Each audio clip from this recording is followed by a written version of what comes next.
बजरंगबली कुछ ना, सब चीज है, राम भी है, लेकिन सीता जी है कि कहाँ छोड़े आए। कितने ही पंडित मरवा दिए और फिर भी इन पंडितों ने सूर ना आयो।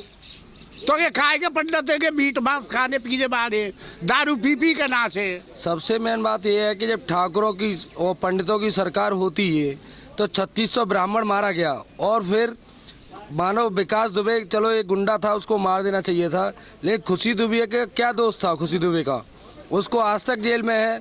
ब्राह्मणों की सबसे ज्यादा अत्याचार अगर कहीं हुआ तो वो बीजेपी पार्टी में हुआ। पंडितों को मारा गया है, और पंडितों से मैं कहना चाहूँगा इनको चेंज होना पड़ेगा। ये बीजेपी की सरकार ने पूरे ठाकुर जो अंग्रेजों का शासन करते थे वैसे ही बिल्कुल ठाकुर कर रहे हैं शासन। ब्राह्मणों को चेंज होना पड़ेगा, ब्राह्मणों को कांग्रेस पार्टी में फिर दोबारा आना पड़ेगा।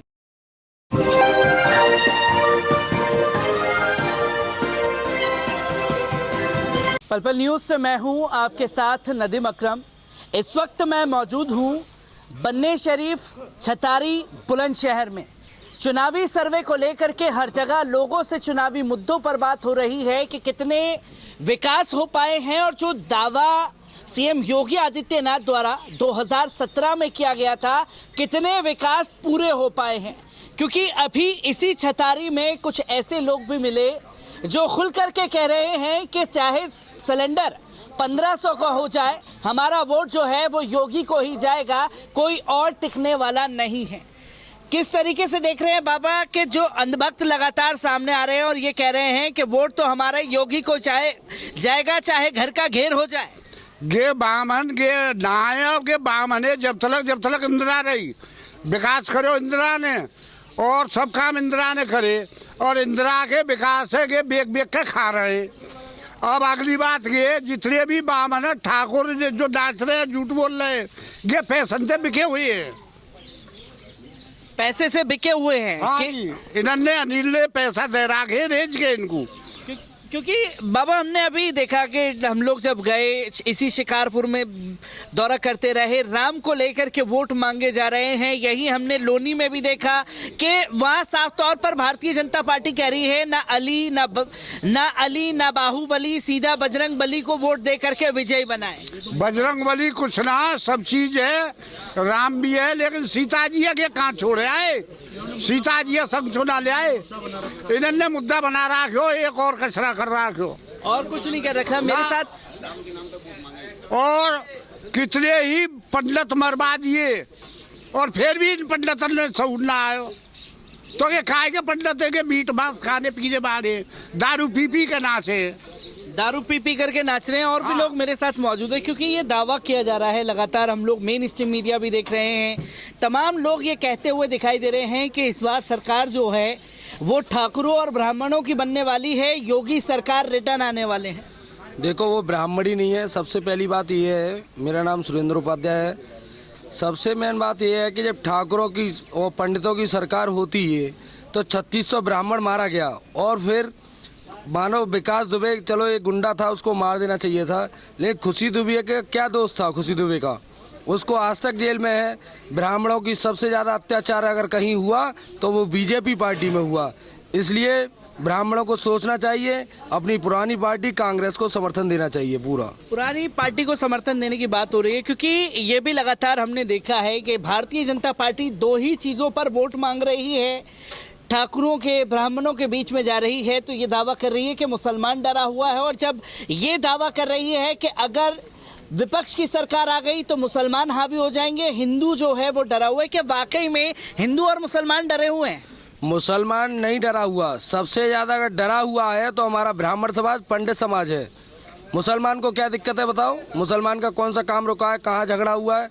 पंडितों को मारा गया है, और पंडितों से मैं कहना चाहूँगा इनको चेंज होना पड़ेगा। ये बीजेपी की सरकार ने पूरे ठाकुर जो अंग्रेजों का शासन करते थे वैसे ही बिल्कुल ठाकुर कर रहे हैं शासन। ब्राह्मणों को चेंज होना पड़ेगा, ब्राह्मणों को कांग्रेस पार्टी में फिर दोबारा आना पड़ेगा। मुसलमान कोई दुखी नहीं है, मुसलमान किस बात से दुखी है बताओ? मकान मिले सबसे ज़्यादा मुसलमान को मिले हैं, ब्राह्मणों को क्या मिला? ब्राह्मण तो 3600 मारे गए हैं ब्राह्मण। और खुशी दुबे है, आज पहले भी मैंने कहा फिर कह रहा हूँ, खुशी दुबे आज तक जेल में है, उनको न्याय नहीं मिल रहा है। क्यों? ब्राह्मणों को ही मार रहे हो, और जो गुंडे घूम रहे हैं, ठाकुर राजा भैया हैं, तमाम सारे ठाकुर घूम रहे हैं, जिनके गुंडे तमाम केस हैं, इनको क्यों नहीं एनकाउंटर किया भाई तुमने? एक ठाकुर मारा हो तो मुझे बताओ। एक ठाकुर नहीं मारा गया। मैं ये भी आपसे जानना चाहूंगा, क्योंकि यही उत्तर प्रदेश की सरकार जो है दावा कर रही है कि माफियाओं को ठिकाने लगाया है, गुंडागर्दी जो है पूरी तरीके से खत्म कर दी है, और यही नरेंद्र मोदी जी भी दावा कर रहे हैं कि अगर विपक्ष की सरकार आ गई तो बहन बेटियां सेफ नहीं रह पाएंगी। ऊंचे पद पर बैठे हुए देश के प्रधानमंत्री जब उत्तर प्रदेश के चुनाव में ऐसी भाषा का इस्तेमाल कर रहे हैं तो कैसे आम जनता उसे देख रही है? सबसे ज्यादा अगर किसी को मारा गया है इस शासन में तो सबसे ज्यादा ब्राह्मणों को मारा गया है। ब्राह्मण की बहन बेटी विधवा की गई है सबसे ज्यादा, और सबसे ज्यादा गुंडे अगर जिसने सबसे ज्यादा धनवान जिसको बनाया है वो ठाकुर ही है। ठाकुर जो सियासत कर रहे हैं, ब्राह्मणों को समझना चाहिए, पैसे से बिक जाते हैं। मुझे नहीं कहना चाहिए अपनी जाति के बारे में, ब्राह्मणों को समझना चाहिए। ब्राह्मणों की पार्टी कौन सा है, कौन ब्राह्मण है इसमें भाई? कौन राष्ट्रीय अध्यक्ष है ब्राह्मण? क्या है, कौन मुख्यमंत्री ब्राह्मण है यहाँ अपने उत्तर प्रदेश में? पर इसी ब्राह्मण की राजनीति को लेकर के आप बात कर रहे हैं, क्योंकि बहुजन समाज पार्टी ने दो जातियों पर सबसे ज्यादा जो है अपना कार्ड खेला। एक तो ब्राह्मणों को सबसे ज्यादा टिकट देकर के चुनावी मैदान में उतारा है, और दूसरा 19% मुसलमानों को टिकट दिया करती थी और इस 2022 के चुनाव में 38% दे दिया है। तो कैसे देख रहे हैं जो ये कार्ड खेला गया है खासतौर पर बहुजन समाज पार्टी की तरफ से? देखो, बसपा को एक बार ब्राह्मणों ने 80 विधायक को टिकट दिया था, 70 को नहीं, सॉरी 90 को टिकट दिया था, जिसमें 70 जीत के आए थे, और ब्राह्मणों ने ही सरकार बनवाई थी बसपा की।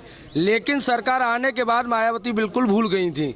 ऐसे ही अखिलेश ने किया, वो भी उनके ब्राह्मणों के वोट से सत्ता पाए, उसके बाद वो भी ब्राह्मणों को भूल गए। उन्होंने कौन सा ब्राह्मण भैया क्या बनाया बताओ? जब ब्राह्मणों को वो भूल गए तो अब सिर्फ और सिर्फ वही पुरानी पार्टी है कांग्रेस, जो इन ब्राह्मणों का भला कर सकती है।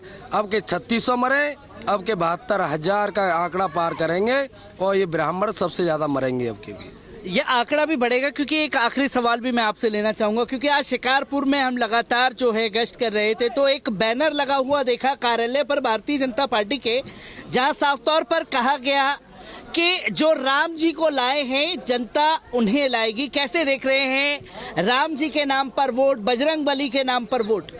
ये अत्याचारी हैं, राम को ये कहलाएंगे, ये खुद गुंडे हैं। इन पर कितने केस हैं ये पता करो आप। योगी जी हो या मोदी जी हो, गोधरा वाला कांड कोई भूला नहीं है। लेकिन ये जो कह रहे हैं ये गलत कह रहे हैं, क्योंकि राम को ये कहलाएंगे। राम को तो राम ने दुनिया बनाई है, दुनिया की रचयिता है वो। ये क्या करेंगे राम का? राम से सीता अलग कर दी इन्होंने। सीता राम हमारे हिंदू समाज में कहा जाता है, ना कि राम श्री राम से काम नहीं चलता, सीता राम कहा जाता है हमारे यहाँ। सीताराम कहा जाता है। भारतीय जनता पार्टी नफरत की सियासत कर रही है, क्योंकि हमने इसी चुनाव में ये देखा, 2022 के चुनाव में भारतीय जनता पार्टी हिंदुओं को डरा करके वोट ले रही है।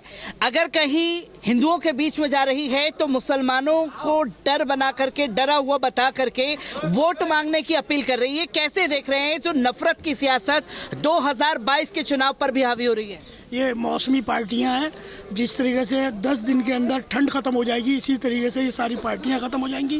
कांग्रेस पार्टी हिंदुस्तान की सबसे बड़ी पार्टी है, और इसमें सबका मान सम्मान है, सबकी इज्जत है, देश का विकास है, भाईचारगी है, पंडितों की पार्टी है, बहुत बड़ी पार्टी है। और इसमें जितने भी हमारे यहाँ से शिकारपुर विधानसभा से एमएलए लड़ रहे हैं, का इलेक्शन लड़ रहे हैं, सबसे अच्छा, सबसे नौजवान और सबसे पढ़ा लिखा जहूर रहमान है। जो जहूर रहमान जी विकास कर सकते हैं हमारी विधानसभा का, और कोई नहीं कर सकते। अनिल शर्मा जी को हमने देखा, विधायक रहे लेकिन उन्होंने कोई विकास नहीं किया। और जितने भी विधायक लड़ रहे हैं वो हमारी विधानसभा से बाहर हैं, इलेक्शन जीतेंगे और विधान से बाहर चले जाएंगे। जहूर रहमान जी हमारी विधानसभा के हैं, हमारे साथ रहेंगे, हमारी विधानसभा में विकास करेंगे। और हमारी जो विधानसभा को ज़रूरत है, शिकारपुर विधानसभा को ऐसे ही प्रत्याशी की ज़रूरत है जैसे जहूर रहमान जी को हमारी बहन प्रियंका गांधी जी ने भेजा है। और हम जितने भी वोटर हैं अपनी शिकारपुर विधानसभा के, जहूर रहमान जी को जिताकर भेजेंगे। मैं आपसे भी जानना चाहूंगा, क्योंकि मान सम्मान की बात जो है बाबूजी ने यहाँ की है, और गठबंधन का भी दावा है कि हमारी पार्टी में भी सबको मान सम्मान बराबर से दिया जा रहा है। कैसे देखते हैं इन दावों को? कांग्रेस पार्टी सबसे अच्छी पार्टी है, बढ़िया पार्टी है। इनको तो सब समझ गए हैं, इनका पाकिस्तान, जिना और हिंदू मुसलमान नहीं चलेगा। महंगाई और बेरोजगारी पे बात नहीं करते हैं ये। 2 करोड़ नौकरी की वादा किया था, नौकरी दे नहीं पाए, हिंदू मुसलमान पे लगे हुए हैं। अभी वो नहीं चलेगा, पुराना हो चुका। हिंदू मुसलमान नहीं चलेगा, पर इस बार तो वो सीधे सीधे वोट जो मांग रहे हैं। हमने अयोध्या में विकास देखिए, मंदिर बना दिया, काशी में हमने काशी विश्वनाथ डोर मंदिर बना दिया, तो उसके नाम पर वोट मांगा जा रहा है। विकास अगर यूपी की जनता को देखना है तो अयोध्या और काशी जाएं। नहीं, ऐसा नहीं है। मंदिर से रोजगार नहीं मिलेगा, नौकरियां नहीं मिलेंगी, घर नहीं चलेगा, समझ रहे नहीं? उससे कुछ नहीं होगा। इन्होंने मूर्ति लगा दी स्वामी विवेकानंद की, उससे विकास हो जाएगा? नहीं होगा। जनता परेशान है, बेरोजगार तबका बहुत बड़ा जो है बेरोजगार है, और नौकरियां इन्होंने छीन ली, देने के बजाय छीन ली। अब इनका जो है पुराना मुद्दा नहीं चलेगा।